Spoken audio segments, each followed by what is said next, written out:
Castles around off the front bumper of Brad Keselowski. And everybody gets a chance to catch their breath. I need it. 9 laps to go. 42 car has been involved in everything in this race at some point.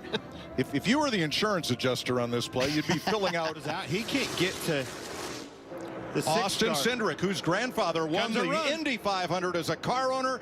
Hendrick is going to bring them to the line way up high to block Ryan Blaney, and at the line, Hendrick beats Bubba Wallace by half a car length, and they crash going into turn 1.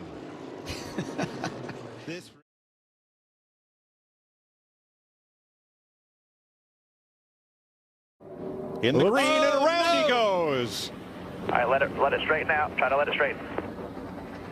Very aggressive with his throttle, stayed with it, and paid the price. It's funny, you know, I saw that little bit of yawn. I was like, he's really got his hands full, and I didn't think they were quite that full. But you're right. You see Kyle. Really, I was watching his lap time and really how he was falling off as he was lifting, and he started to gain back on Kyle and Denny. He's able to be very aggressive on the restarts. Oh, and around goes Keselowski. Well, just let it roll. Let it go straight. Let it go straight. It's like you're not going to hit anything. Just go straight. Yeah, there's Brad. You see him go all the way down to the apron on the bottom, trying to get a run. 22 sneaking outside of him here a little bit. And he just got loose. He came off that bottom. Looks like he hit that bump, and the rear of the car got upset. And when he had to slow down a little bit and turn the steering wheel to the right to catch that car to keep her from spinning out, he just got up in front of it. Keselowski and more. I think is that Wallace in it? Couple two guys. We might be done here. Oh. But you just have so much momentum down there. It looks like Bubba's trying to squeeze up in the middle here and got Brad in the left rear and started the accident. Hendrick in it.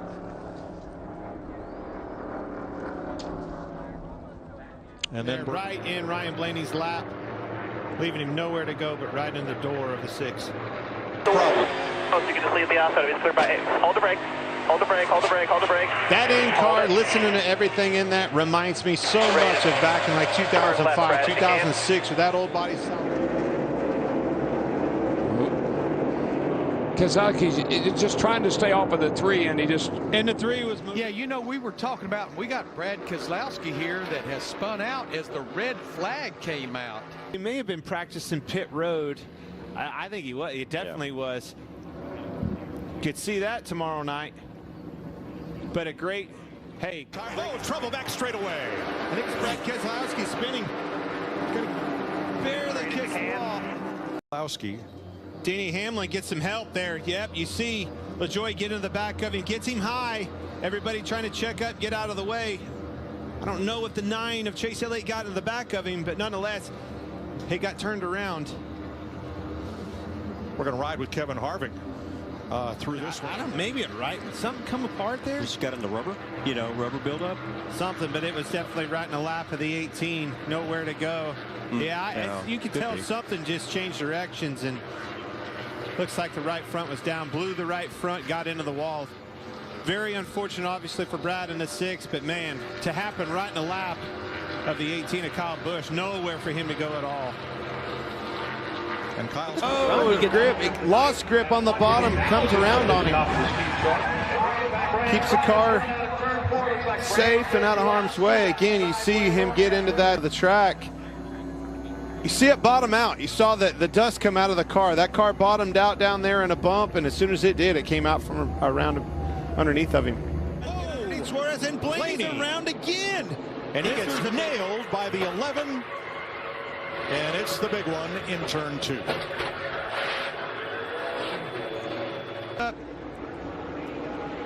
It looked like Blaney just got on the apron a little bit, Clint, and the car snapped out from underneath him. That really did block off the racetrack.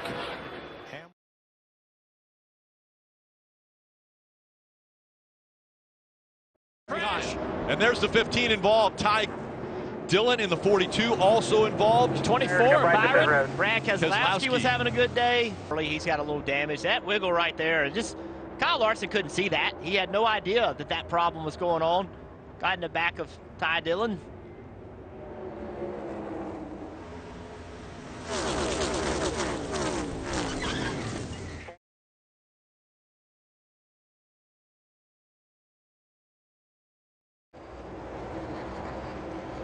Chastain just up the racetrack into the back, into the quarter panel of Hamlin.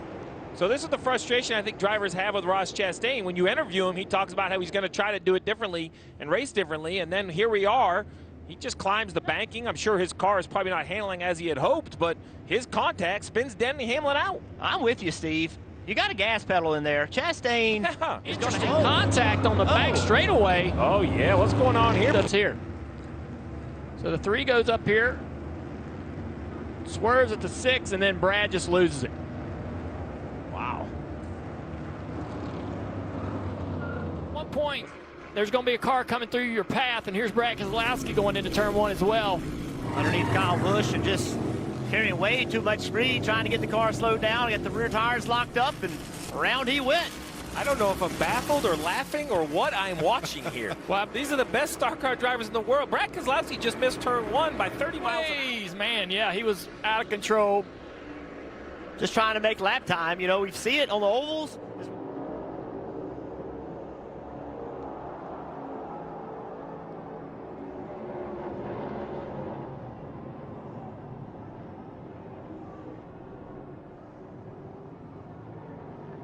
Boyd with Blaney, it seems like they all stack up. I don't know if the 43 had a handling issue and just had to breathe it, and Denny was just too close and they all couldn't react, or if it was a push that turned him sideways. But it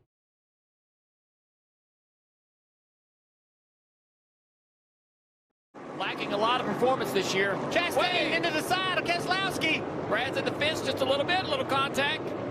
And that's the first caution that has come out. Locks the left front up, loose into the corner, into the left rear quarter panel. Just overdrive and overcooked the corner. Big mistake by the 1. And Steve, you just mentioned where he is in points. He's now only 21 points.